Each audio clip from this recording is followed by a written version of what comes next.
Seguimos acá, estábamos hablando sobre gavilanes, sobre estos sucesos que estuvieron ocurriendo en nuestra ciudad de ataques, y para saber un poco más sobre estas aves, sobre por qué actúan así y qué hacer si nos cruzamos con una, está Diego Montalti. Él es doctor en Ciencias Naturales, licenciado en Biología y ornitólogo, especialista en aves, ¿no? Hola, ¿cómo estás? Bien, ¿cómo estás, Diego? Muy bien, gracias. Bueno, contanos, ¿son gavilanes? Sí, ¿Estas aves? Estas aves son gavilanes que hasta hace pocos años en la ciudad no eran tan comunes, pero últimamente cada vez se los ve más, aprovechando las condiciones que la ciudad les da, ¿no? Que tienen que ver con la protección de depredadores, de repente en lugares donde hacer el nido, alimento cercano. Son muy importantes los árboles añosos que tiene la ciudad, que cada vez tienen más años y albergan más cantidad de fauna. En general, y en particular gavilanes, que les da posibilidad de establecerse.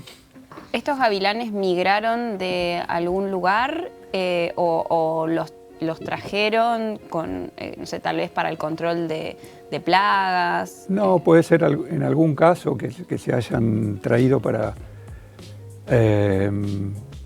evitar palomas o algunas otras aves, pero en general yo no usaría la palabra migración, porque la migración es un evento anual que requiere, que tiene que ver con el desplazamiento, bueno, anual, con una frecuencia entre el verano y el invierno, o entre dos temporadas, de una zona reproductiva a una no reproductiva. Esa es casi la definición, pero son movimientos o aprovechamiento, como decía hoy, de un lugar que les da, claro, que les da la comodidad de poder estar. Nidifican, construyen el nido estos gavilanes en varios lugares del bosque y de algunas plazas y parques, ¿no?, de la ciudad.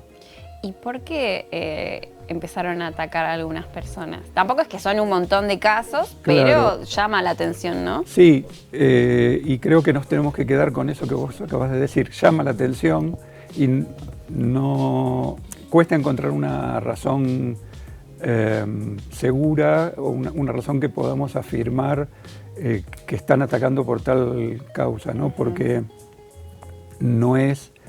una persona no es una presa para ellos, no es alimento. Claro. Tampoco es un momento que el ave puede estar nidificando, construyendo su nido y teniendo un territorio que defiende. Claro.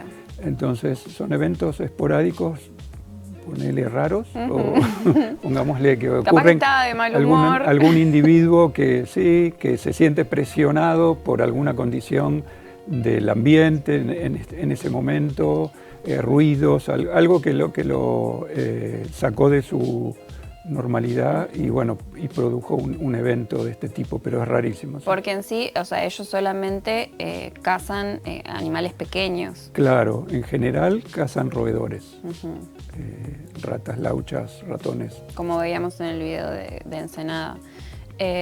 Pero bueno, se sucedió esto con este hombre que veíamos el año pasado y ahora también creo que hace unos días con un abuelo que estaba paseando a su perro por Plaza Belgrano y bueno, como que alerta un poco, claro.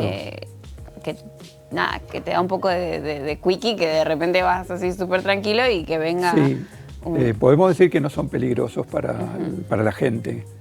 Y esos eventos son muy esporádicos y muy raros. Claro. Y no terminan siendo más que un golpe, una molestia, pero claro, no más que eso. Sí, no es que es grave tampoco. No, y recalcando un poco lo que es su alimentación, ¿no? Pensamos que desde el momento que se alimentan de roedores es un buen elemento para combatirlos, ¿no? Ya que es difícil hacerlo, entonces cuidémoslos porque de esa forma estamos evitando las ratas y las lauchas. Tal cual, y también antiguamente había como una tradición de, no sé, de las gomeras o como de violentar aves, ¿no? Y eso ya como que fue quedando... ya no es tan común ver gente tirándole piedras a las aves, tal vez por ese motivo también es que deciden establecerse acá porque se sienten seguros. Claro, esa es una de las razones también por las cuales se acercan a las ciudades, ¿no? Porque les parecen lugares amigables donde no son corridos por nadie. O por aves más grandes. No tienen predadores que pueden tener en el campo, como algún mamífero que va a comerse los huevos o los pichones del nido. Y entonces tienen el alimento, tienen el lugar para nidificar. Como vos decías bien, también disminuyó esa costumbre de usar gomeras y piedras y perseguir a las aves. Hoy se conserva mucho más la naturaleza en general, se tiene mucho más en cuenta eso y eso es bueno. Por eso no solamente los gavilanes, sino hay mucha cantidad de aves que se ven en las ciudades que antes no se veían, ¿no? Claudio. Algo que también pasó hace un tiempo fue la aparición de estorninos, ¿no? Acá en la ciudad de La Plata, que se focalizaban en un lugar y que era... Esos hacen un ruido terrible, ¿no? Un ruido tremendo, pero que aparte ensuciaron todos los autos, pero... Ah, y son los que también... Claro. No había que estacionar abajo de los árboles. Claro, eso. Claro. Sí. ¿Qué pasó con eso? ¿Por qué hubo tanta proliferación? El estornino es un ave europea, euroasiática, que fue introducida en muchas partes del mundo. Tiene un poder reproductivo muy grande, es decir, pone muchos huevos, cría muchos pichones varias veces al año. Es omnívoro, se alimenta de granos, de semillas, de frutos, de insectos, de gusanos, de todo le viene bien. Entonces prospera en muchas áreas, no tiene problemas de clima. Entonces donde aparece es difícil que no tenga éxito y compite con otras aves por el alimento, por el lugar del nido y les gana siempre. Las primeras observaciones, los primeros registros del estornino en La Plata son del 88, creo, 87 por ahí. Algunos ejemplares que fueron aumentando cada vez más en cantidades y hoy está lleno. Bastante cercana a la fecha. Sí, en muy poco tiempo, claro. Sí, hace estragos, sí. Y bueno, y causa los problemas en la ciudad de dónde estacionar el auto si tengo un árbol que a la noche lo usan como dormidero, las veredas que quedan todas blancas, el ruido que hacen a la noche para dormir. Bueno, son todas cosas de las que molestan. Pero, ¿hacen ruido mientras están durmiendo? Y se mueven mucho y hacen un sonido, sí. Por eso yo quería preguntar entonces, porque me pasa que a veces son tipo las 3 de la mañana, oscuridad absoluta, y escucho los pájaros cantar. Y yo siempre tuve para mí el mito de que los pájaros cantaban cuando estaba amaneciendo. Claro. Y los escucho a las 2 de la mañana cantar y... ¿Qué es? ¿Por la luz artificial? Claro, ¿Se volvieron locos los pájaros? Están muy influenciados por la iluminación artificial. Los que más cantan y lo hacen desde muy temprano y muy sonoramente, muy fuerte, son los zorzales colorados en general, acá en la ciudad por lo pronto, ¿no? Y nos despiertan a la madrugada, así antes de que amanezca, bastante antes. Claro, sí, a mí no me despierta. Yo los escucho. Yo los escucho porque estoy por ahí mirando alguna peli o algo y los escucho, pero es como que en algún momento pensé que podía ser la contaminación lumínica, pero en otro momento pensé también que por ahí, no sé. No, tiene que ver con eso que vos decís. Claro, no solamente ocurre acá, que sino... pusieron, ¿no? que son tan fuertes. Las luces LED nuevas que son tan fuertes, que no son esa luz más tenue naranja, sino una luz muy fuerte blanca. Claro. Y cada vez hay más luminarias. Claro. ¿No? ¿Y eso les hace mal? Y en sí, claro, porque les altera el ritmo diario, ¿no? Como que su día empieza antes. Claro. Y entonces eso no es muy bueno. Porque el empezar el día antes implica gastar energía más cantidad de horas. Entonces hay que alimentarse más. Y bueno, es todo un ciclo que no siempre pueden cumplir bien. ¿Y la municipalidad tiene algún tipo de cuidado sobre eso? ¿O? En realidad desconozco. Lo que pasa es que imagino a quien administre una cosa así como la iluminación o las cosas generales de la municipalidad, y está quien se queja por los ruidos de los pájaros, otros por las luces, que hay pocas y quieren más por seguridad. Y bueno, empieza a ser un tire y afloje para un lado y para el otro y es difícil conformarnos a todos, ¿no? Sí, pero bueno, yo prefiero estar escuchando pajaritos que una fiesta. Como hay ruidos molestos y hay ruidos que no son No, pero yo no lo decía en términos de quejas, sino en términos de sorpresa, ¿no? De parecerme como muy curioso escuchar pájaros de noche cuando uno lo tiene tan asociado a esto de el ave que te despierta con sus cantos a la mañana, digamos. Sí, sí, está documentado, hay trabajos publicados en distintos países del hemisferio norte que ya hace rato están detectando eso y bueno, lo muestran con números, ¿no? Cómo afecta eso y cómo cambia seguramente el rendimiento, lo que nosotros llamamos el éxito reproductivo. Es decir, si normalmente un ave durante el año saca 4 pichones, por ahí con esto va a sacar 2 o 3. O sea. Y no las invita a irse. Y habría que verlo. Posiblemente, si no se van, el excesivo gasto de energía que les produce, por ahí no dan abasto a criar tantos pichones, ¿no? Claro. Porque es todo más trabajo. ¿Y las especies siempre son introducidas? No. Por ejemplo, En esta zona tenemos como introducidas históricamente en el fin del siglo XIX el gorrión y la paloma casera, la de las plazas. Ajá. Como decía, en los 80 ingresó el estornino. Y ¿Pero hay vino alguna... solo? No, porque no podría cruzar el Atlántico, pero a pesar de que hay en Estados Unidos, hay en Australia, hay en Sudáfrica, hay un montón de países donde se lleva como animal de jaula, porque tiene un canto, podemos decir, melodioso y es lindo para algunas personas que les gusta tenerlos en jaula. Y después o se les escapa o se aburren y los sueltan, claro. O el que los que trajo para vender no los pudo vender, entonces abrió las jaulas. Y entonces así empiezan a ver los primeros focos. Y después ellos se encargan solos de aumentar. Hay un mito que no sé si es verdad, que los gorriones los trajo quien inventó la cerveza Eisenbeck. Dos sí. ¿Es real? En realidad es otra marca. Bieker. Bieker, sí, tienes razón. No, metí 2 marcas de cerveza. Algunos hablan de Sarmiento, lo que pasa que era claro. Sarmiento presidente cuando Bieker llega al país, un alemán con intención de establecer una cervecería, que luego lo hizo, y hace lo que hacen muchos migrantes, llevar consigo cosas para no extrañar tanto su lugar. Claro. Entonces así trajo gorriones. Ah, mira. ¿De Alemania? ¿Cómo? De Alemania. Claro, trajo gorriones de Alemania. Acá no había ningún es tipo un animal europeo el gorrión, pero hoy está distribuido en todo el mundo, está introducido en todo el mundo. Cuando llega al puerto no sabían qué hacer con alguien que traía pájaros y a alguien se le ocurrió, bueno, un impuesto, vamos a cobrarle por tanta cantidad. Y él no lo quiso pagar y los liberó en el puerto de Buenos Aires. Así todo, hay gorriones en todo el mundo, en todas las ciudades, y no tiene que ver con esa suelta de gorriones solamente, sino que eso es algo anecdótico, un evento, pero hubo seguramente muchísimos más que... Claro, iba a llegar de alguna manera, iban a llegar acá. Exactamente, sí.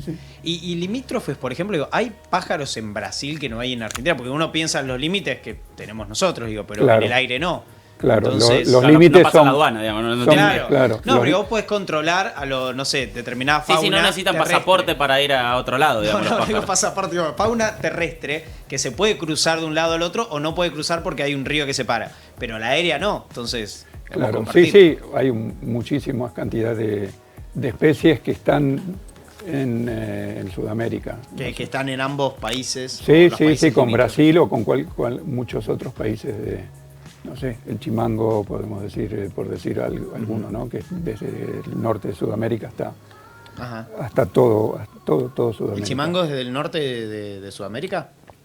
Estoy pensando si... porque acá en la provincia está, acá incluso en La Plata. Todo Argentina está Tierra del Fuego. Mirá. Sí. Porque también hay otros que son más del sur, ¿no? Pienso en el pingüino. El cóndor, por ejemplo. Sí. Más del sur. Sí, sobre todo en zona cordillerana y hay desplazamientos hacia la costa en algún periodo, en algún momento. Pero cada tanto aparece que se ve uno, por ejemplo, acá en la provincia de Buenos Aires. ¿Eso por qué tiene que ver? ¿Viste que se vio, no sé, un cóndor en tal lado o un águila en tal lado? Sí, bueno, porque realizan vuelos muy largos gracias al aprovechamiento de las corrientes térmicas, a las diferencias de temperatura y las capas de aire más calientes hacia arriba. Y entonces van planeando sin gasto de energía, sin aletear. Entonces eso les permite desplazarse muchos kilómetros sin tener problemas. Ah, mira. Y de repente, bueno, tampoco saben tanta geografía o, claro, Se hay pierden. siempre hay alguna observación, digamos, nosotros llamamos extralimital, ¿no? Fuera de los límites de la distribución habitual. Porque, bueno, las aves no saben cuál es su límite. Claro. Entonces se desplazan por ahí por alimento, por comodidad, y llegan a lugares donde antes por ahí no estaban. Claro. Diego, contanos por qué decidiste hacerte ornitólogo. Y bueno, de chico siempre me gustaron mucho las aves. También me gustaban los insectos y los reptiles. Fui como siguiendo casi una evolución, ¿no? Animal. Hasta que aparecieron las aves y me quedé ahí. Y bueno, sí, antes de empezar la carrera ya eran las aves mis predilectas. ¿Y cuál es tu ave favorita? Y quizás no tenga una. Me gusta mucho el ave que yo estoy estudiando, que yo hice gran cantidad de trabajos, que son los escúas. Es una ave antártica, que parece una gaviota, de color pardo, un poco más grande que una gaviota. Me gusta mucho. Qué lindo. Hay como no sé, un hobby, ¿no? Que es como el Avistamiento, de... ¿no? El avistamiento de aves. Claro, el avistamiento de aves, como que... Sí. Y hay gente como... Pues yo hasta vi una película que trabaja el de Escuela de Rock. Jack Black. Jack Black. Que como que hay gente que tiene como un listado de aves Sí, y las sí, va y va buscando para todo el tachando. mundo y las va tachando como Sí. diciendo, la vi. Claro, Sí. exactamente. Porque ni Sí, siquiera sí. es tenerla, digamos, la vi. No, y viajan y hacen miles de kilómetros y gastan muchísimo dinero solamente para ver por ahí una especie que no habían visto nunca. Pero es la vi, ni siquiera la fotografía, ¿no? Y en algunos casos creo que ni llegan Claro. a fotografiarla porque la ven volando. Claro, Claro. sí. Y lo que pasa es que las aves, bueno, como todo, la flora y la fauna tiene su distribución particular. No sé, águilas y halcones hay en todo el mundo, pero picaflores hay solo en América, por ejemplo. La familia del hornero hay solo en lo que se llama la región neotropical, Sudamérica y partecita de Centroamérica. ¿Esta es el ave que vos estudiás? Ahí está, sí, ese es el escúa, es una de las aves que yo estudio, sí. Tiene como Sí. el pico para abajo, Ganchudo, sí, Ah. porque se alimenta de carroña por un lado, pesca en el mar, pero también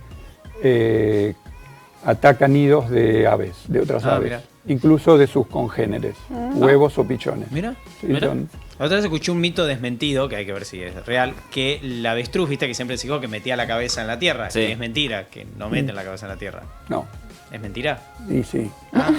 No. Ese no. Me dijo, y sí, boludo. No, Sabía. lo que quiero decir Claro. es que de repente, como es otra de las aves omnívoras, comen de todo, Ah, incluso pueden. incorporan piedras, a veces pueden estar escarbando y haciendo un pozo con el pico porque es muy resistente. Pero no es que se asustan, porque el mito era se asustan y meten la cabeza abajo de la tierra. No. No pueden No, hacer no, eso. no. Y No. yo también quiero saber sobre las aves que hablan. Ah, qué Porque tema. yo vi, bueno, el loro es el que todo el mundo conoce, pero la otra vez vi que también los cuervos hablan. O bueno, hablan, que No, que viste una dicen película. cosas y que Imitan repiten. sonidos. Claro, la que película se imitan- llama claro. El Cuervo, pero no es un... ¿Eh? No es un tipo. ¿Viste una película que se llama El Cuervo? No, vi la otra vez en TikTok que había un cuervo que le decían hola y el cuervo decía hola, así Sí, como... es un hola con Sí, ganas sí. de escuchar Con que ganas está de escucharlo, es diciendo como que hace un hola. Sí, sí, claro, exactamente. Y los cuervos son muy inteligentes.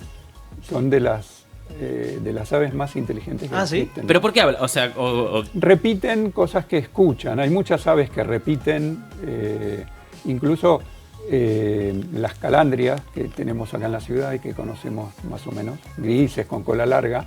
Justamente el nombre de la familia es Mimide, el género es Mimus, y tiene que ver con que imita y no imita voces, pero sí imita, no sé, un burro, o imita sonidos de otras aves, hace imitaciones, por eso todas las familias de las calandrias, que son exclusivas de América, son justamente imitadoras, ¿no?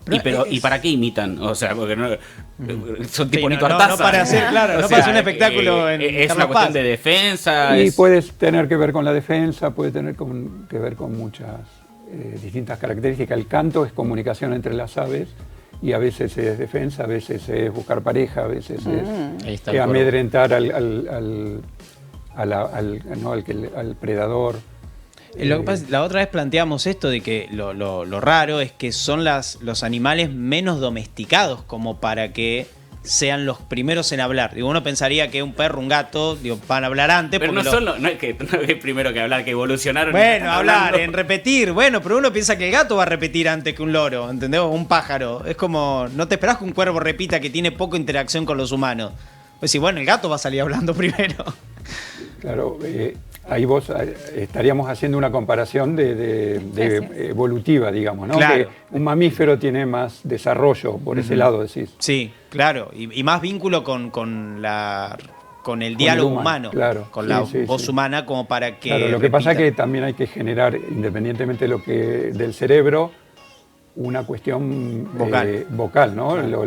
Lo que ustedes que manejan la voz todo el tiempo saben que tiene que ver con eso, con cuerdas vocales adaptadas a emitir distintos sonidos y no quedarse con el ladrido o el maullido. Claro. Y no pueden salir para otro lado. Bien. Las aves tienen en la tráquea un órgano que se llama siringe, que viene de la mitología el nombre, pero no importa, no nos vamos a ir para ahí. Sí importa. ¿Sí? No, porque también se llama siringa al instrumento que acá en los Andes lo conocemos como siku, las cañitas cortadas de distinto largo y que se sopla por arriba. En Europa a ese instrumento se lo llama siringa y tiene que ver con el dios Pan que atacó a una ninfa y que quiso poseerla y la ninfa fue hacia un arroyo y las náyades la ayudaron y la convirtieron en un cañaveral para protegerla. El dios Pan cuando llegó tomó esas cañas, fabricó un instrumento y con eso hizo la música. Y de ahí sale la palabra siringa y siringe para hablar del órgano fonador de las aves, ¿no? ¡Wow! Qué clase magistral de aves y mitología. Y además, digo, la otra cosa que venimos hablando muchas veces, porque sale mucho la temática animal, ha sido también el tema de la venta de aves. Que incluso hemos hablado de un local que está acá por calle 12, que también nos ha en algún momento como molestado, porque ¿cómo es el tema de la legislación de la venta de aves? Toda ave autóctona, es decir, aves que son nativas de nuestra región, dentro del país, no se puede comercializar bajo ningún aspecto. Toda ave, todo animal. Se puede vender, no sé, un perro, pero no se puede vender un chingolo.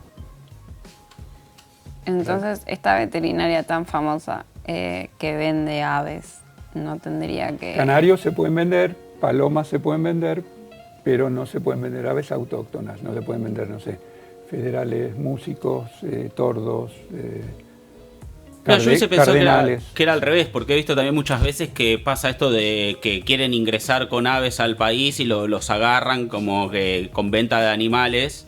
Pensé como que sería al contrario, que lo que no se puede vender es lo que viene de afuera. Claro, tampoco se pueden introducir así de cualquier manera, excepto con permisos, todo muy registrado y todo muy controlado, ¿no? Cualquier comercio que tenga que ver con animales está controlado por el Estado. Entonces hay que tener toda una serie de seguir una normativa, ¿no? Dependiendo de qué especie estemos hablando. Quiero preguntar 10.000 cosas, porque quiero hablar también de las palomas mensajeras. Claro. ¿Cómo hacen las palomas mensajeras? ¿Cómo se entrenan para que sepan dónde ir? Hay también como un fanatismo, ¿no? Por las palomas. Y las palomas, claro, es una especie como típica del Mediterráneo europeo y africano, que nidificaban o nidifican naturalmente en los acantilados del Mediterráneo. Por eso esas cuevas, ¿no? Y los nidos que se le proveen, o los palomares tienen muchas veces esos agujeros para que puedan nidificar. Se fue perfeccionando, se fueron haciendo crías y por un lado salió la paloma mensajera, otras tienen otros aspectos de cola de pavo o colores llamativos, pero las mensajeras tienen es decir, las palomas se orientan muy bien en el espacio, Entonces, donde criaron, vos te la llevas de ese lugar, la largás a muchos kilómetros y vuelve a su lugar. Claro, yo entiendo Entonces, que la lo que paloma hacen- mensajera vuelve, Claro, no lo que- lleva un mensaje, No, sino no, que lo trae a claro. tu casa. Lo que hacen los colombófilos es llevarlas a un punto Claro. lejos de su casa, liberarlas ahí y vuelven a su casa. Claro. Ah. No va a la casa, no es un Didi, no es que digo, te va No, a la casa No, de claro, yo Sebastián pensé Duarte que con como que mensaje. llevaba y traía mensajes. No. Eso No. se llama Uber. No, bueno, por eso me llama la atención. ¿Cómo Claro, hace? vuelve, vuelve vuelve al a su lugar. palomar, vuelve a su lugar de origen. Se orienta Claro. muy bien, pero porque es el lugar donde nació, donde permanentemente sale a volar y se ubica geográficamente. Entonces se llevaban en viajes y en algún momento se liberaban para que lleve un mensaje. Claro, y Esa sabían sería la que lógica. tenían que ir a buscarla a la casa del criador, digamos. Perfecto. Era como un animal que se llevaba para, en el momento que había que mandar el mensaje, se liberaba y volvía sola. Claro, como yo voy a tu casa y te digo, cualquier cosa, te dejo la paloma ahí y vos anotás y me lo mandás. Claro. ¿entendés? Bien. Vuelve. No, un viaje que hace alguien y que quiere mandar un mensaje a su lugar de partida. Claro, también. Sí, Sí. sí. Bien, no, yo Bien. pensé que podías, tipo, No, un No, mail. no, el WhatsApp no, todavía Claro, no. yo digo, ¿cómo hace para saber a dónde tiene que ir? Pensaba yo. La palomita te Y hace así bueno, con la bueno, mano. Por eso, son cosas que ¿Dónde después voy? tengo muchas preguntas. Sí. Muy bien. Bueno, muchas gracias Diego por venir y por toda la información que nos diste. Es muy interesante el mundo de las aves y bueno, nada, dejar como consejo que hay que cuidarlas, que no Sí. hay que tenerles miedo, por lo menos a estos gavilanes que han dado de qué hablar y que tampoco hay que tenerlas enjauladas. No, para nada. Las puede tener muy bien libres y verlas libremente, que es mucho más lindo que en una jaula. Ujú. Bueno, muchas gracias. A ustedes.